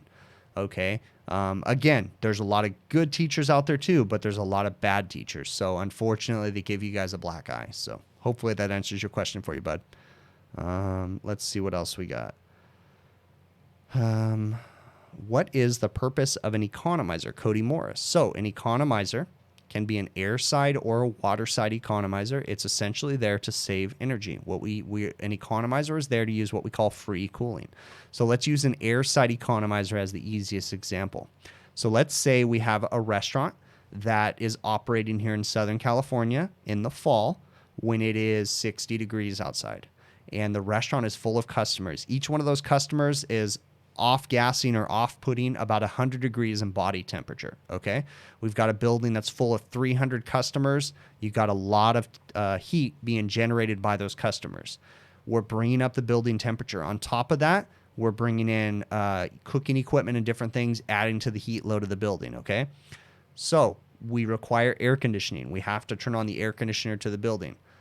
What happens if it's cooler outside than it is cooler inside? There's a certain threshold of how much cooler it is outside than it is inside, but at some point it becomes economical for us to bring fresh outside air into the building instead of turning on a compressor. Because if we turn on a compressor, theoretically, we're costing the building more money by running up their electricity bill. We're using power coming into the building to generate cooling. That is costing them money. What happens if they could use free cooling in a sense? Free cooling, right? Outside air into the building, because the outside air is past the threshold and it's cool enough that we can cool off the inside air in the building. So that's an economizer. It's a device that we put on an air conditioning system that decides whether or not it's cool enough outside to use what we call free cooling or outdoor air to cool the building instead of running a compressor. Now, there's all kinds of different methods that we can use an economizer. We can also use economizers with the compressor instead of turning on a second compressor, because some air conditioning units contain 2, 3, and 4 compressors. So what happens if we can run one compressor and bring in outside air and still not run those last 3 compressors? Then we're potentially saving the building money. So an economizer is a device that uses outside air and or some sort of free cooling, whether it's groundwater, city water, different things like that that are already existing that aren't going to require any energy to cool down. So we can bring that water in and cool the cooling coils, or we can bring that outdoor air in and cool the cooling coils theoretically and not have to use mechanical cooling that costs money to the building. Hopefully that answers your question for you, bud. Let's see what else we got. What are the common faults with an air handling unit and a fan coil unit? Amon, that's a pretty loaded question there, bud. So I need some more context to that one. So if I don't get to your question again, send me an email to hvacrvideos@gmail.com and give me some more context to that question. What I consider an air handler is a unit that does not have heating built into it. And what I consider a fan coil is a heat pump air handler that has an evaporator built into it. So send me an email and I can answer that a little bit more for you, bud. Okay. How important is a pump down solenoid on a walk-in cooler? Timothy Salmon. So a pump down solenoid on a walk-in cooler basically stops the flow of refrigerant, backs the refrigerant up into the receiver, and the condenser to help to prevent refrigerant migration into the evaporator during a defrost situation. How important is it? I mean, systems can operate properly without a pump down. Okay. Pump downs, typically what they do is they keep the refrigerant stored up in the compressor. Okay. So that way when the system turns back on, the refrigerant flows. So the theory is that in a worst case scenario, all the liquid refrigerant migrates all the way down to the evaporator section because it's cooler and stored in the evaporator. Then when the system turns on, we can have some problems. That can also lead to some oil return issues and different things like that. So that's definitely a more complex, I can give you a more complex answer, but send me an email, hvacrvideos@gmail.com, and I can try to answer that a little bit better for you, bud. Okay. Storm Donald, being in Alaska, how difficult is it to install a new AC system in an older 90s or older house?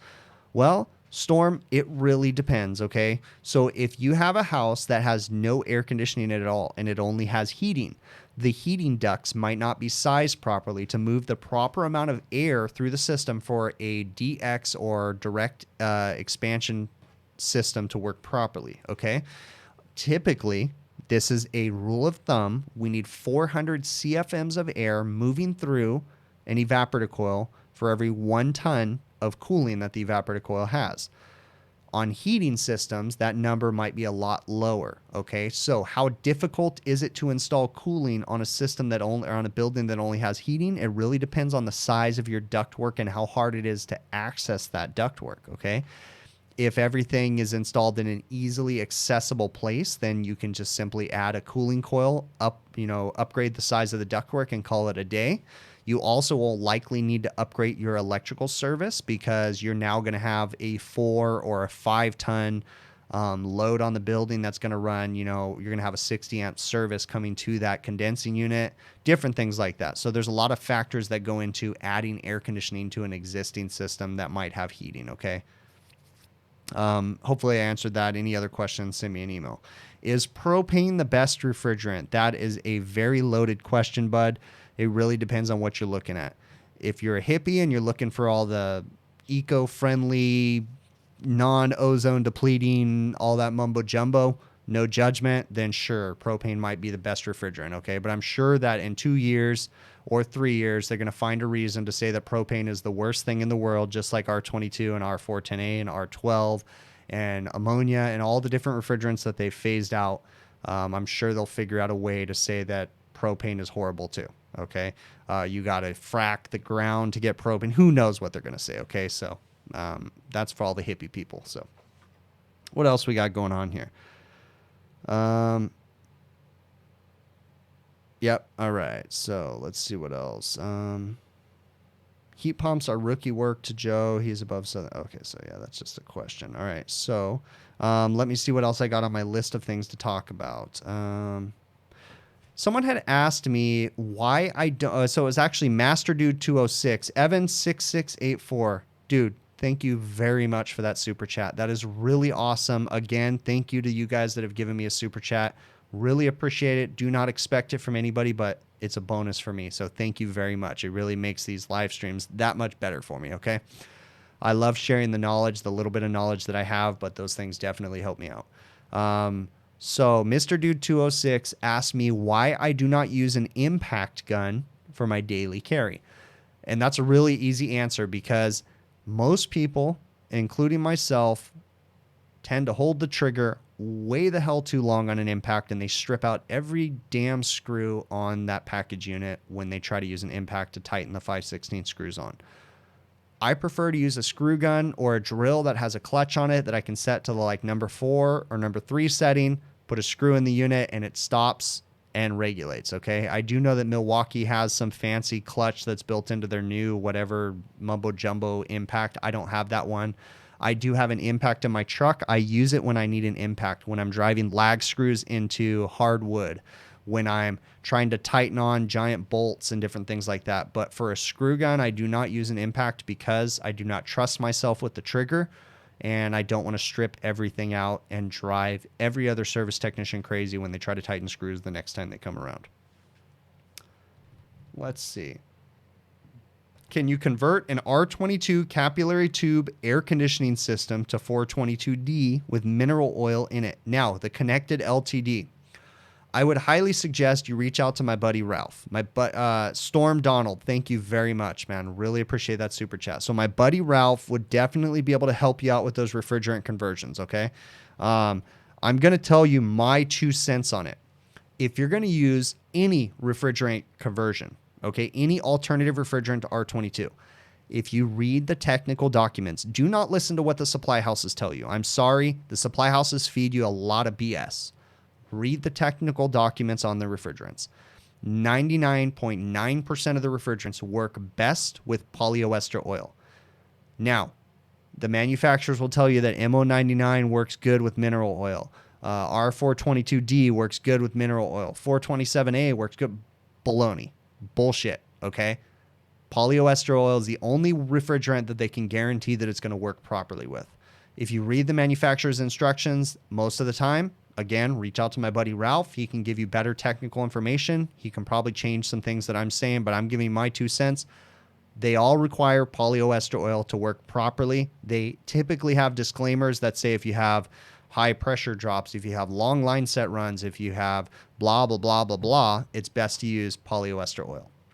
So if you're going to do any refrigerant conversions, your best bet to be 100% safe is change the oil over to polyester oil. Now the question is, how hard is it to change oil? It's a pretty big pain in the butt. Pour the oil out. There's plenty of guys in here, I'm sure, that are going to tell you that they've done conversions.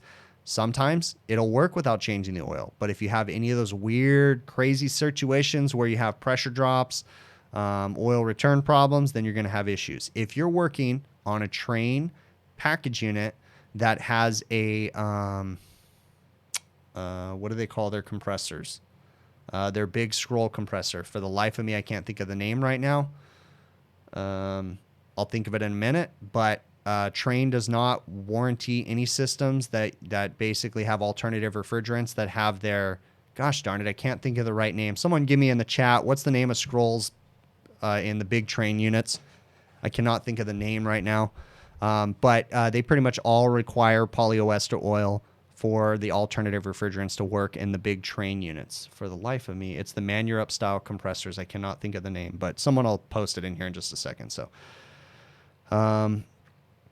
let me see. Yeah, 3D scroll. Thank you very much, guys. Trane uses a 3D scroll compressor. There's an, my understanding is there's an upper bearing on the compressor that's lubricated by the suction gas coming back to the compressor. If you don't have polyester oil in the system, the 3D scroll compressor will fail. I know that from experience by using 427A in my systems. Listening to what the supply house has told me, I went through 2 10-ton Trane scroll 3D scroll compressors, following all the manufacturer's recommendations because they told me that that mineral oil would work fine. It does not work properly on a 3D scroll compressor. So lean on the manufacturer of the equipment to tell you what procedures you should follow when you are converting a system over to any alternative refrigerant. Hopefully I answered your question and scared you enough to tell you to change the oil. So, but again, reach out to my buddy Ralph. He'll give you more information. So, let's see. I saw someone here say something about Ralph, and that's not Ralph from YouTube. Oh, that's John Locke. Ralph from YouTube is not the person I'm talking to. I'm talking about Ralph Vergara from Honeywell Refrigerants. Ralph from YouTube is TNN Services. He's a great YouTuber. He hasn't been making videos lately. I'll post my buddy Ralph from Honeywell's email again. Fluke196, dude, thank you very much for that super chat.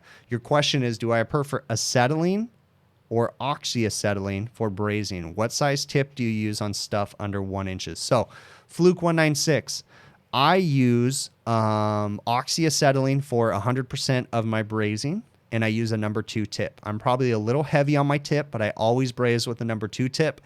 Anything over 7/8, inch and an eighth, that kind of stuff, I typically go to a rosebud tip, and we'll use a rosebud tip. I use a number 2 tip, which is overkill for everything under 7/8 and even sometimes 7/8. So hopefully that answers your question, bud. JJ Services, thank you very much for that super chat, dude. That was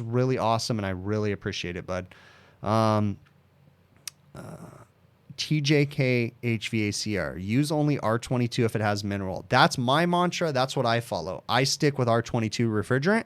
To this day, I do not use any alternatives. But I will say, if the customer ever requested that I use an alternative, I would definitely do so. Okay, but my customers, I give them the facts.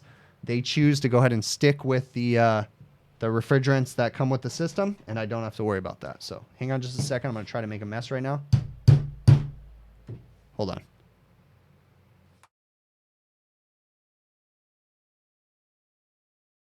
Sorry about that.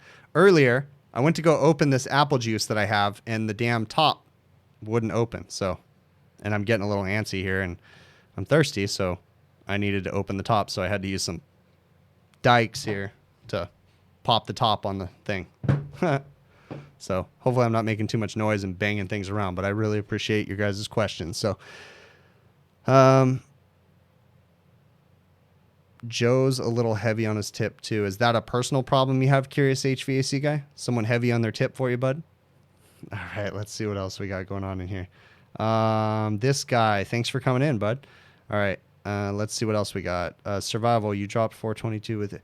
Okay, cool. So, yeah, guys, I'm not saying that it's never going to work using all those other alternative refrigerants, but there is situations. So if you want to cover your ass and be 100% sure, I suggest you change the oil over. But I know that there's certain situations. I know of systems operating with MO99 that have been operating for years, and they're running fine. But there's certain situations where they're not. So,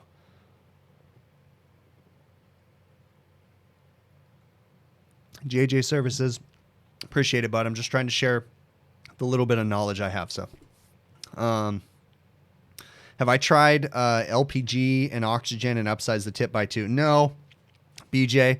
I'm gonna be honest with you, dude. When I see like people using the B tanks and different things, in all honesty, the noise alone drives me crazy, and I'd rather just use an oxyacetylene because I'm old school. That's what I was trained on, and I'm stubborn. So that's pretty much plain and simple, dude. I'm a stubborn ass. So, yeah, definitely try to put the questions in caps lock, guys. Yeah, intermission bear downs, definitely. Okay.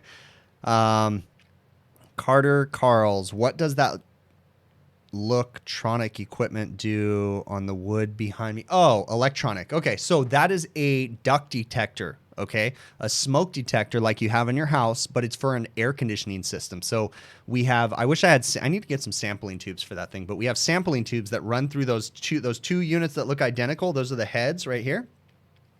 Those sense smoke, and if they sense smoke, then they tell the controller device, which is right here, to do all kinds of things. It has a bunch of relays inside of it. So it will call the fire department. It will turn off the air conditioning unit, different things like that. If we have a restaurant, typically, if we have a fire condition, let's say the building is operating, the exhaust fans are running, the air conditioning units are running, and we have a fire condition, what we want to do is, in theory, and this is where theory doesn't really work out right, we want to keep all the building doors shut.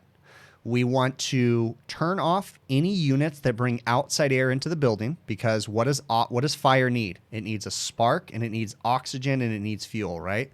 So if we shut down all the outside air coming into the building, we shut down the oxygen, and in theory we'll suffocate the fire, because we're shutting down all the oxygen, we turn on all the exhaust fans, we basically suffocate the building. So a duct detector works with the fire system to make sure that it is working properly. So I made this training board behind me to train my own service technicians on how to use and how to diagnose a duct detector properly, okay, or a smoke detector. I have a video. If you just Google search duct detector on YouTube, you'll come up on my video, or you can search through my channel and it shows me using that board and how to troubleshoot that situation. Rafael Gomez, dude, thank you very much for that super chat. I really appreciate it. Again, guys, not expected, but they're definitely a bonus. Curious HVAC guy, what is the round thing under the scroll plate behind me? Hold on just a second. It's really heavy, and I'll grab it.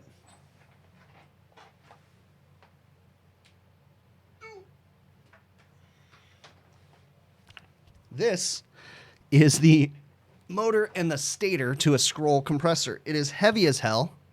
This is a 3-phase motor. You see about the 3-phase poles right there? And it is heavy. Ugh. Stator. I dissected a scroll compressor, cleaned it in degreaser and have it sitting behind me. It is heavy. Hold on, I'll get the scroll plates too.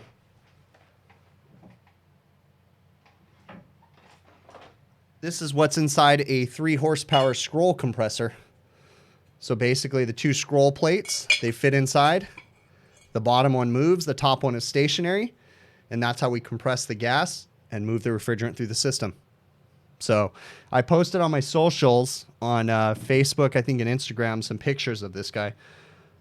This scroll compressor was a late night service call that I posted a video about where I started repairing a beer walk-in, doing electrical work, taking out the electric defrost, and then at the end of the day, I found a bad compressor. It led to a horrible late night service call. I have a video on it. That's the compressor.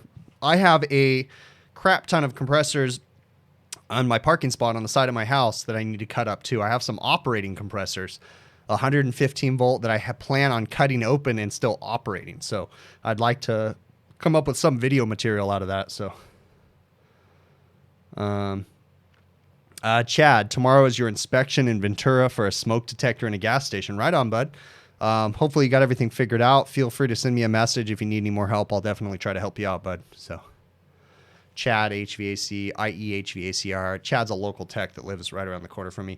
Chad, I don't know if you know, but I live like literally down the street from you, bud.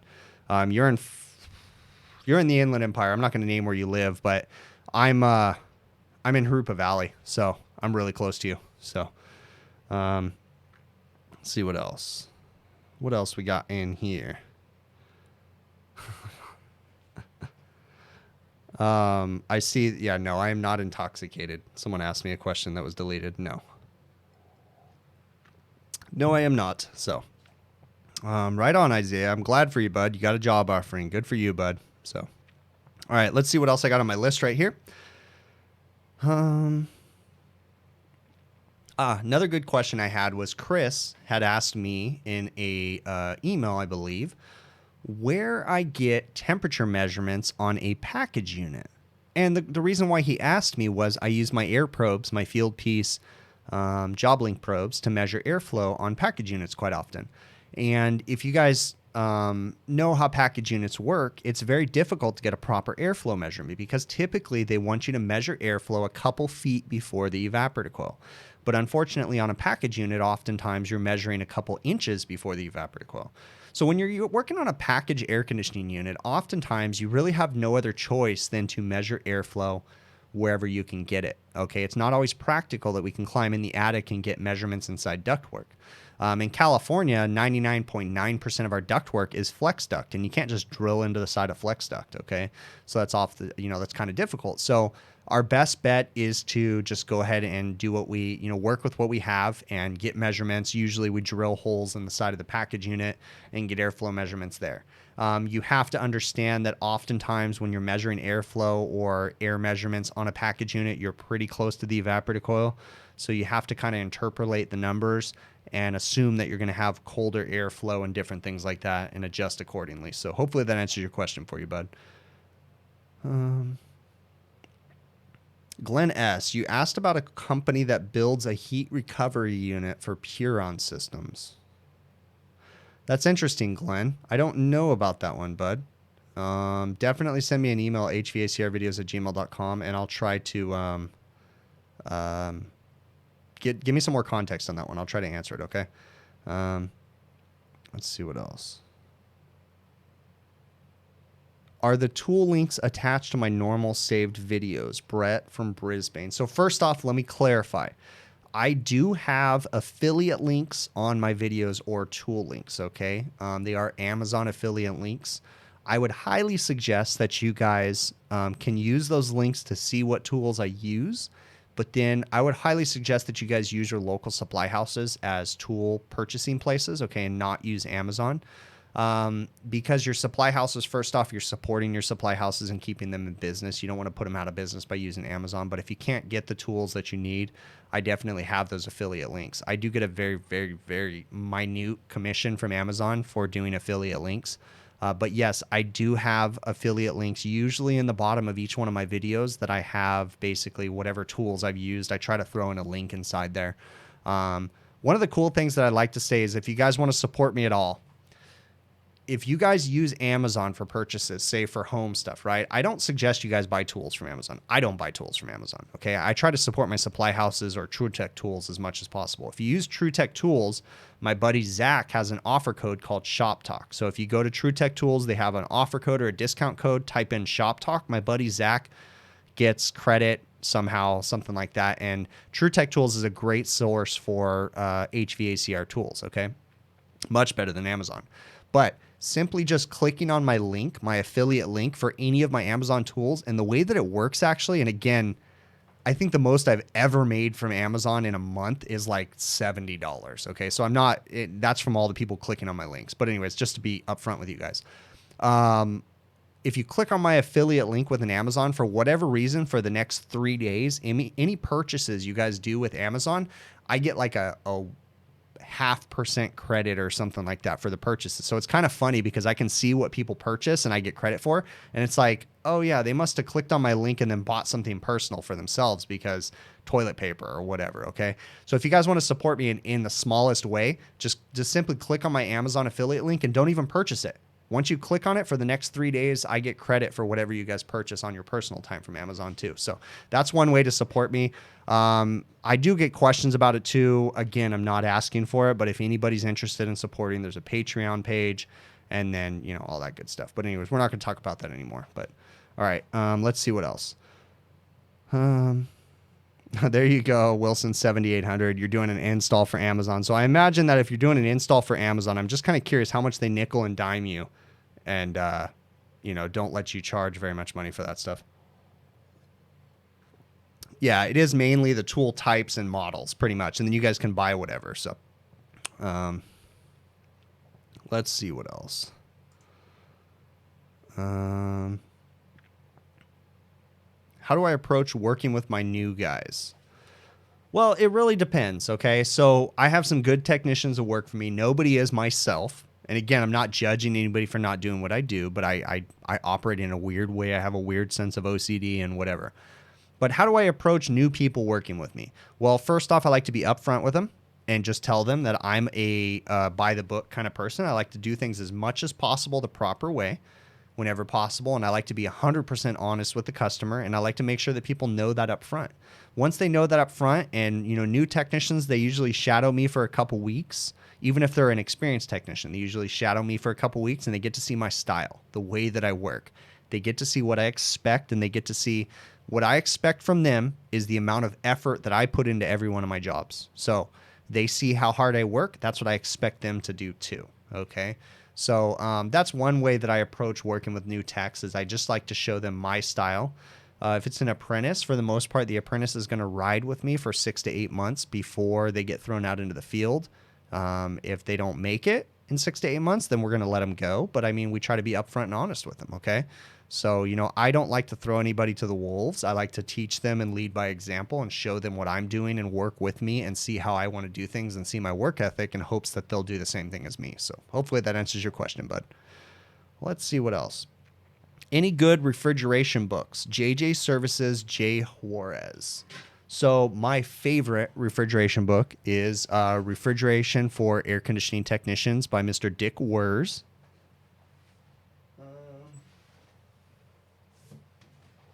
There is a link in the show notes of this video. This is the most recent version of his book, Commercial Refrigeration for Air Conditioning Technicians. In my opinion, this is a Bible for new technicians coming into refrigeration. It assumes that you understand the basic principles of refrigeration, but just want to understand the control systems and lower temperatures of refrigeration. So Commercial Refrigeration for Air Conditioning Technicians by Mr. Dick Wers, W-I-R-Z. That would be the book. And there is a link to that book in the show notes of this video. So, Storm Donald Huffman. Do I still eat ice at restaurants after seeing what I have? Yes, I do. Okay.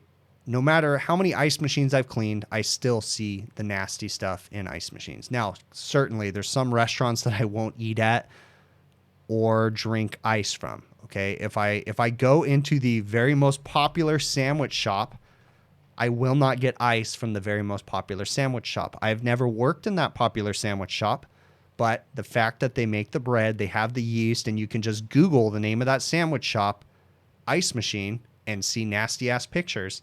I know not to eat ice at that particular sandwich shop. Okay. I'm not trying to get sued by them, so I'm not going to mention their names. For those of you guys that know who I'm talking about, throw it in the chat. I'm not going to confirm or deny, but you know exactly what restaurant I'm talking about because there's one every 2 miles on every single corner across California. I imagine the rest of the United States too. But ice machines are nasty, guys. I still eat ice for the most part. I'm not afraid of it. Okay, guys, if that's the worst thing that I have to eat is some ice that has some bacteria on it, just imagine what you're breathing every day, because that stuff that's in the ice machine, your lungs are cleaning, your nose is cleaning every single day. Come on, dude. You ever pick your nose and you see what your boogers look like? They're all black and nasty. Your body's cleaning that crap out too, just as much as the ice machines are. So, you know, it doesn't bother me as much, but I mean, ignorance is definitely bliss for the restaurants that you don't know about. But when you talk about that particular sandwich chain, yeah, definitely don't eat it. So, let's see what else. How do I convert a window air conditioner? I don't know what you mean by that question, Joe Burke. So if I don't get to it, send me an email to hvacrvideos@gmail.com.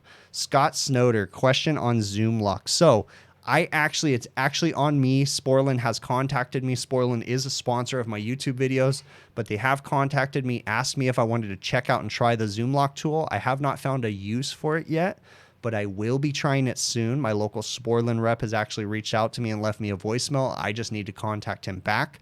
I will try the Zoom lock out. I do see some need and use for it. I don't see an everyday use for it, but I definitely see, especially when you have to have a fire watch and different things like that, I see some interesting things.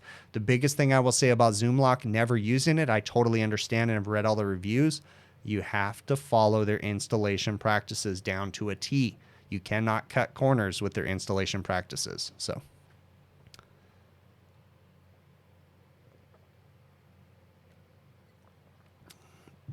yeah, that's the first one there, Justin. So, or Adam, sorry. Yeah, it's the first one, Adam.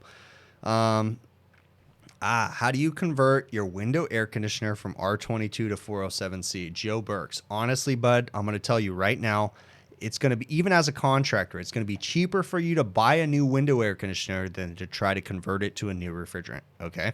You're better off just buying a new window air conditioner for $300-400 than all the effort you're going to have to go through and all the time and money you're going to have to go through to convert it to another refrigerant.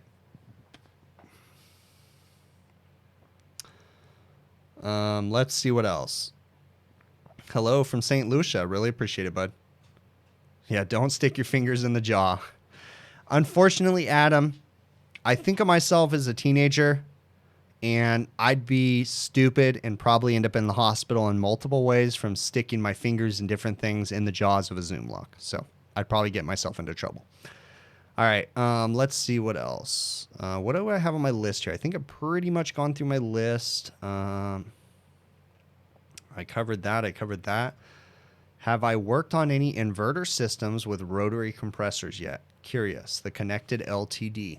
So yeah, I've installed a couple mini splits that have rotary compressors that are inverter driven systems. I haven't really serviced them very much. I've just followed the installation practices, installed them and call it a day, and haven't really had any problems yet.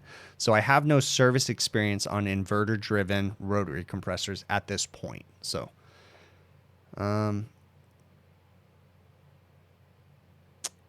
let's see. Let me see. Could I put refrigeration system on a person? I don't know what that means there, Joe Burke.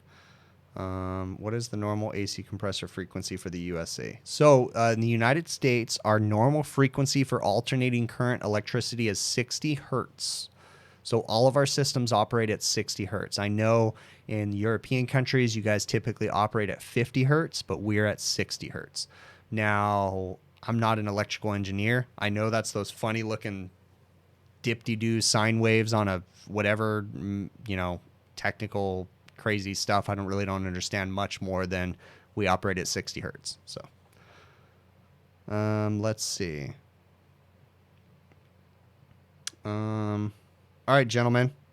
Happy guy. Great to tune in. You were asking about the 8145 defrost termination earlier. So Happy guy, I'm definitely going to answer your question a little bit more. I know exactly who you are. I had answered an email and I'm going to give you some more context. It's just kind of hard for me to explain that in a stream right now, but I definitely will answer your question. Don't let me forget to answer it. You're not going to hurt my feelings. Any of you guys that have sent me emails, if I haven't answered them, send them again. You guys, that's another thing I want to address too. I get so many flipping emails and I definitely will try to get to every single one of them, but a lot of times they get lost in the shuffle, okay?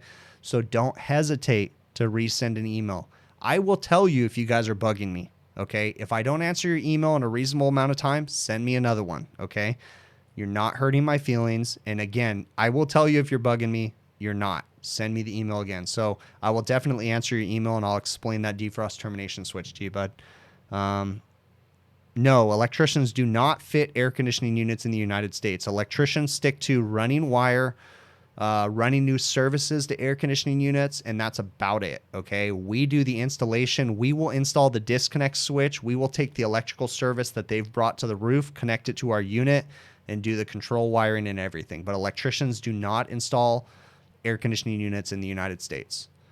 All right, let's see. What am I missing here? I ordered stickers like 2 months ago. Still haven't gotten them. Oh, okay.